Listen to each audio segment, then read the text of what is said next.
નમસ્કાર, જય હિન્દ, જય માતાજી. રીબડા મય પછી બાપુ એટલે ઓળખાણ ન આપવી પડે એટલું નામ દઈ દઈએ એટલે.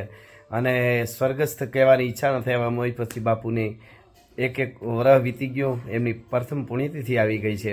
તો એમના સંભારણા એમને યાદ કરવા માટે જુદા જુદા સેવાકીય કામ જે થઈ રહ્યા છે રીબડા પરિવાર, મય પછી બાપુના પરિવાર દ્વારા. એ આજુબાજુની ગૌશાળાના લાભાર્થે તો 1 તારીખે એમની પુણ્યતિથિ નિમિત્તે ભવ્ય લોકડાયરો રાખ્યો છે 1-2-2024ના રોજ. અનુભવ બાપુ, એમનો પરિવાર, રાજદીપભાઈ અને બધાય વતી અને અમારા વતી આ બધાને આમંત્રણ છે. 1 તારીખે ભવ્ય લોકડાયરો, રક્તદાન કેમ્પ, માનવ સેવા એ જ પ્રભુ સેવા એ રાખેલો છે દિવસનો. રાત્રે ભવ્ય લોકડાયરો છે. જરૂર આમાં બધા રક્તદાનમાં પણ બધા સેવા આપજો અને લોક ડાયરામાં બધા પધારજો. 1-2-2024 ભૂલાય નહીં. અને રીબડાના ટીમે મળી